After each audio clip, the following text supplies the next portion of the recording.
E já estamos de volta ao Vivo e em Cores, agradecendo, é claro, o seu carinho, a sua sintonia, a sua audiência. Esse é o seu programa Vida e Saúde. Hoje falando sobre dietas da moda, mas acima de tudo, né? Uma orientação nutricionista, nutricióloga, isso, né? Nutricional, isso que eu queria dizer. Esse é o nosso diretor, né? O nosso diretor é bom demais, viu? Eu fiquei sabendo, né, que a dona Mara e o seu Sérgio, que estão acompanhando o programa, vão esperar a filha em casa com uma macarronada. É verdade isso, doutora? Não, não é verdade. Brincadeirinha, dona Mara e seu Sérgio, brincadeirinha, né? Disso, Imagina uma macarrona.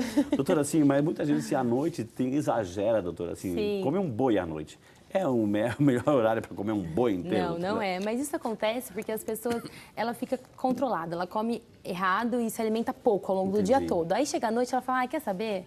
Não quero mais fazer isso, eu vou comer mesmo. Então, assim... Desconta numa só. Exatamente. E tem gente que vai pulando, doutor, e desconta numa só. Numa só, errado. o que é errado. Então, assim, se ela comer poucas vezes ao dia, não é errado. Mas o problema tá ela comer poucas vezes ao dia e quando ela comer, ela desconta e come tudo que ela não comeu quebrado ao longo do dia todo. Então, assim... De vez em quando é bom, doutora, eu já li bastante matéria sobre isso, artigos sobre isso, sobre aquele jejum intermitente. É bom fazer, doutora? Sim, eu gosto bastante, recomendo para alguns pacientes, mas uma coisa muito importante. Explica, doutora, o que é. O jejum intermitente são períodos que você fica sem se alimentar, então tem protocolos aí de 12, 14, 16... Janta às 7 da noite, 8 da noite e vai só comer novamente no horário do almoço, tá? O sono tem que estar presente no meio, é uma coisa muito importante de se dizer. Mas esses são períodos que você fica sem se alimentar por um mais prolongado, né? Então, tem até protocolos de 24 horas, tá? Mas daí é uma coisa bem mais agressiva. É interessante, sim, porque nesse período, o que acontece? Você consegue mobilizar mais gordura, você consegue que seu corpo use gordura como fonte de energia. Mas tem que ser feito com acompanhamento. É muito importante que tenha aí um nutricionista para fazer a orientação, para ver se é caso de você fazer ou não o jejum, tá? Tem algumas...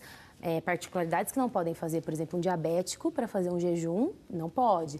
Grávidas também não podem. Então, assim, não é para todo mundo, dá para se fazer sim, é uma estratégia interessante, mas é uma estratégia, né? Então, a pessoa não pode fazer isso todos os dias, tá? Ela coloca isso algumas vezes ao dia, algumas vezes na semana, então ela vai colocar 1, 2 vezes na semana, ou 3 vezes na semana, uma semana ela faz, outra semana não, então, assim, ela vai mesclando. Doutora, a gente foi às ruas aqui e colocamos o nosso tema aí nas redes sociais, enfim, fomos ouvir aí os questionamentos, as curiosidades. Quando souberam que a doutora Maiara estaria aqui, aí sim, ela vai estar. Aí que eu quero perguntar. Aqui no Vida e Saúde, o povo tem vez, o povo tem voz, o povo pergunta.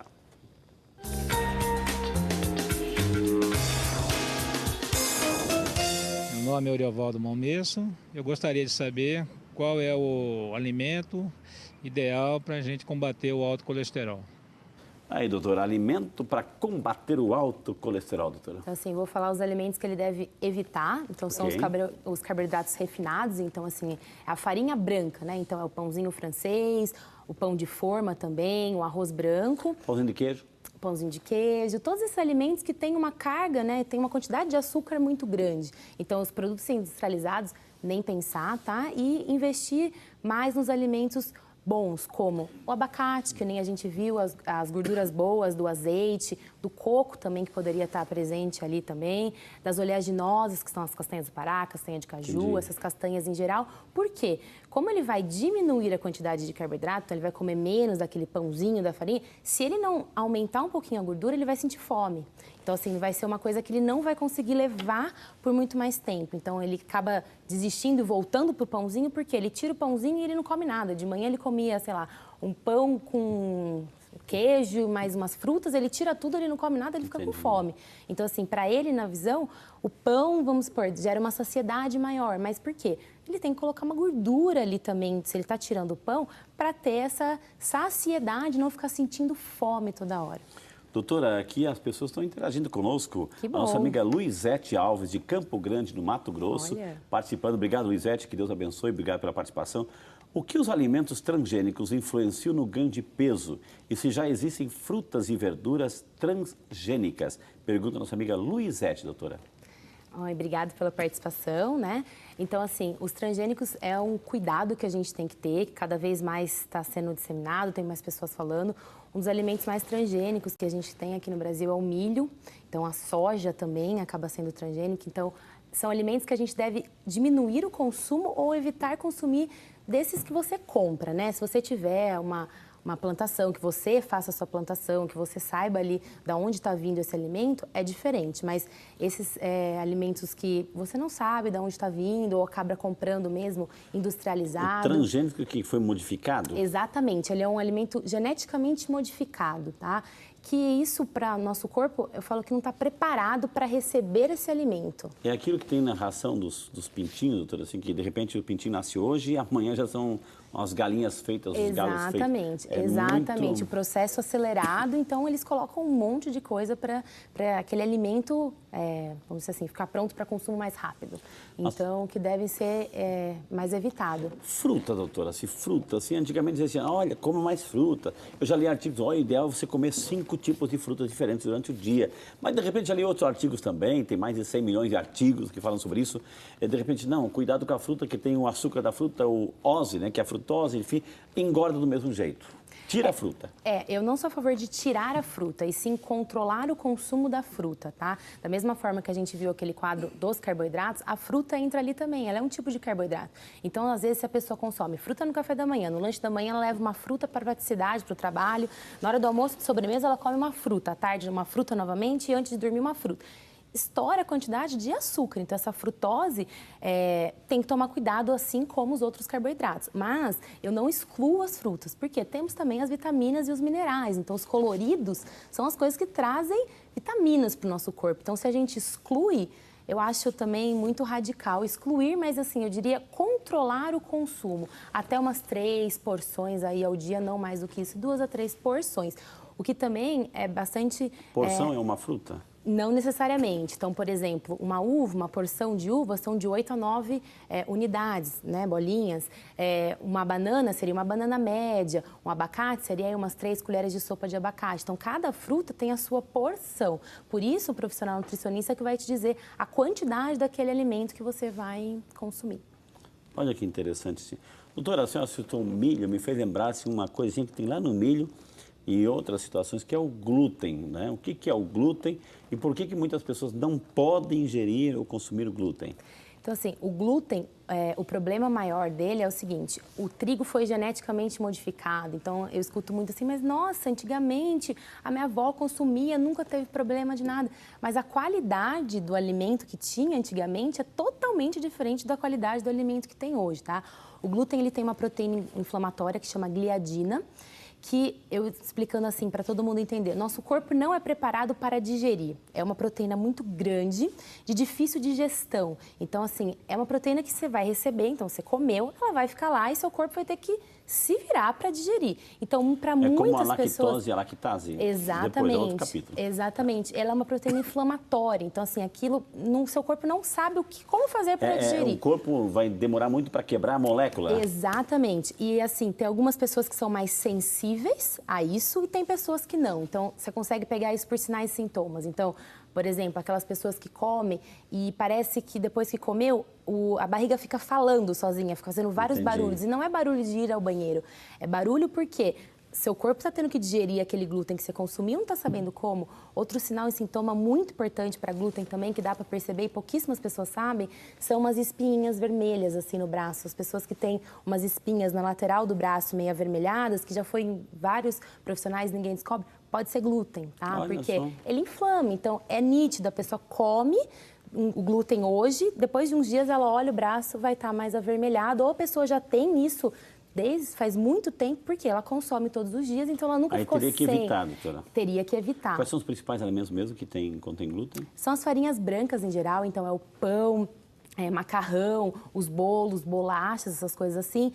Arroz, por exemplo, não tem glúten, tá? Existem hoje produtos sem glúten com uma facilidade de encontrar. Então, no supermercado você encontra macarrão sem glúten. Hoje é obrigatório. Exatamente. No rótulo também atrás, você tem que vir a obrigatoriedade escrito se tem ou não glúten, então vai estar escrito contém glúten, não contém glúten. Então, assim, tem umas pessoas que têm essa, vamos dizer assim, intolerância. Exato. Ela tem uma predisposição a não digerir bem. Não é que se ela comer, ela vai morrer. Não vai, mas ela não digere muito bem, tá? Então, o metabolismo não vai processar Exatamente, processar. E tem algumas doenças que são muito relacionadas com o glúten e que o glúten deveriam ser excluído. Eu falo que deveria para todo mundo não consumir muito, porque se você for pensar, o glúten vai vir de onde? Do produto industrializado. Entendi. Então, o ideal é que ninguém consuma muito produto industrializado, esses pães em geral, bolachas, bolos e afins. Então, o glúten vem daí. Se ela consumir alimento de verdade, ela não vai estar consumindo glúten, tá? Mas tem algumas doenças como, por exemplo, fibromialgia, hipotiroidismo. Fibromialgia, se você tira glúten da pessoa, se ela fica um tempo sem consumir glúten... Olha que dica, fibromialgia. Você que sofre fibromialgia, olha só. Melhora muito dor, melhora muito, muito, muito. Então, assim, por quê? Esse glúten inflama as articulações, então ele fica depositado nas articulações. É nítido, é tirar com a mão. Você tira o glúten e a pessoa melhora, assim, vamos supor, de 100%, ela vai melhorar uns 80% aí essa fibromialgia. Hipotiroidismo também. Você que sofre de hipotiroidismo, fibromialgia, converse com o seu nutricionista e comece a tirar o glúten, enfim. Exatamente. Ô, doutora, a gente foi às ruas aqui, o povo tem voz, o povo tem vez, o povo pergunta.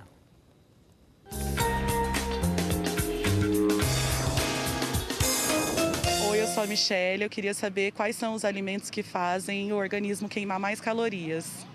Nossa, eu também quero saber, Michelle, quais são os alimentos assim, que a gente come, ingere e vai dormir, quando volta, quando acorda, tem aquele corpo de tanquinho, doutora. Eu acho que não existe nenhum alimento, né? Tem alguns alimentos que são termogênicos, então eles vão acelerar um pouquinho o metabolismo, tá? Alguns exemplos eu já citei ali, que seria a canela, o gengibre entra também como um potente, bem legal, tá? O gengibre também é antioxidante, anti-inflamatório, para dor, funciona muito bem. Então, a canela, o gengibre e a pimenta, por conta da capsaicina, também acelera o metabolismo. Seriam mais o chá verde, tá? Mas o chá verde também tem umas peculiaridades que tem que tomar cuidado, algumas pessoas para consumir. Então, assim, o hipotiroidismo entra novamente aí para o consumo desse chá verde. Problemas, pressão, pessoas que têm um pouco mais, uma pressão mais alta também tem que tomar cuidado.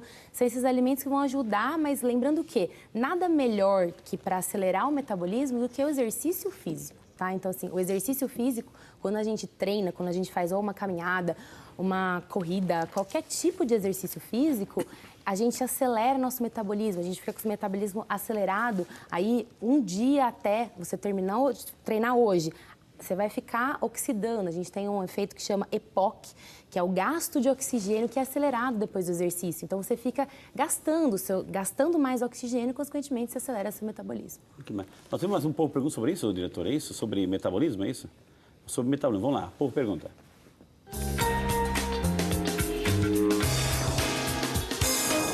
Olá, eu sou Luiz Rodrigo. Eu queria fazer a pergunta se é possível controlar o metabolismo. Então, doutora, como controlar o metabolismo? Tem como acelerar, diminuir, etc. Né? Uma forma de acelerar, uma forma de acelerar é o exercício físico, mas as pessoas são divididas em 3 estruturas corporais que ditam muito como é o metabolismo. Então, a gente divide em ectomorfo, mesomorfo e endomorfo, tá? O ectomorfo é aquela pessoa típica magra, tá? Que ela tem os ombros mais estreitos, ela é mais alta, ela é fina, então os punhos finos, ela é mais larga, quase não tem muito quadril. É aquele amigo que come e não engorda. Então, fala, nossa, que raiva. O que é isso? São pessoas que são metabolizadores rápidos. O nosso diretor é assim, doutor, que raiva. Exatamente, que raiva. A pessoa come e não engorda. Por quê? Ela tem um metabolismo mais acelerado que os demais, tá? Então, assim, só que eu falo que não tem só o lado bom, né? Tem um lado ruim também. Fala os defeitos, quero apontar para ele. O diretor está escutando. Tem um lado ruim, então essas pessoas têm um metabolismo mais acelerado, uma dificuldade maior de acumular gordura, mas são pessoas que têm dificuldade para ganho de massa muscular. Então, aquelas pessoas que, se ela quiser ficar forte, ela vai ter que sofrer também, porque ela não vai conseguir com facilidade ganhar massa muscular, tá? A outra estrutura corporal... Viu, diretor?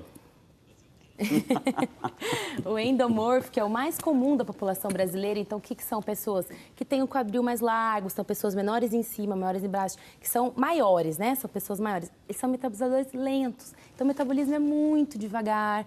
E qual que eu falo que é a cereja do bolo? Ganha massa muscular com facilidade. Então, assim, tem que colocar o exercício físico aí. Por quê? É onde ele vai conseguir acelerar o metabolismo, perder gordura e ganhar massa muscular. Entendi. Porque se ele ganhar um pouco mais de massa muscular, ele define o corpo, ele vai conseguir já mudar essa estrutura corporal, tá? Então, assim, primeiro eu teria que ver qual é o seu metabolismo, mas de qualquer forma o exercício físico estar presente aí, se alimentar corretamente também. para conseguir melhorar. Ela citou antes assim, a questão dos chás. Fica tranquilo que nós temos um VT preparado com a fitoterapeuta, né? Se alguém que tem de chás, a gente vai mostrar hoje no Vídeo de Saúde uma matéria muito interessante que a gente vai falar sobre os chás e algumas receitas também para você, chás que fazem o bem, viu? Chá que faz bem. Doutora, vamos lá para Santa Catarina, Sandra Venturi de Penha. Santa Catarina, obrigado, Ana Sandra, pela participação. Ela gostaria de saber se existe algo ou doença que faz com que a gente não ganhe peso, pois preciso aumentar alguns quilos e não consigo. Ai, dona Sandra, eu não vou nem responder. Ela precisa aumentar peso, doutora, assim, e a gente precisa perder, né? E aí, doutora, vamos ajudar a dona Sandra. Desculpa, dona Sandra, brincadeira, mas... Porque tem gente que tem dificuldade de ganhar peso. Sim, né? E são essas pessoas desse metabolismo que eu falei, que geralmente são os ectomorfos, então as mulheres mais estreitas. E o que a gente aconselha, né? Aumentar a quantidade de vezes de se alimentar, então no fazer mais refeições, porque essas pessoas geralmente não sentem muita fome, então ela não consegue comer muito. Então qual é a dica? Dividir em mais lanches. Então assim, café da manhã, põe um lanche, um lanchinho da manhã, umas 2 horas depois que tomou o café da manhã, depois come mais alguma coisinha antes do almoço, almoça, à tarde também põe outros 2 lanches para que você consiga aumentar a quantidade sem aumentar muito o volume, porque as pessoas realmente não conseguem comer. E colocar alimentos mais densos, então, como o azeite, aumentar um pouquinho o carboidrato, aí teria que ver pericularidade, né, se ela não tem nenhum problema, também analisar a parte bioquímica dela, como que está essa parte hormonal, como que está a insulina, como que está a parte de hormônios mesmo em geral. Se não tiver nenhum problema com relação a isso, aumentar um pouquinho os carboidratos bons, que nem a gente viu ali, batata doce, o cará, o pinhão, colocar, porque são alimentos mais densos que vão fazer ela conseguir ganhar um pouquinho mais de peso. Agora o fato, doutora, assim, não responde agora, mas o fato assim, de ter uma filha nutricionista, a dona Mari, o seu Sérgio e o Renan são obedientes às suas orientações ou o Renan é adepto assim, da dieta da cerveja, doutora? Não responde agora, né?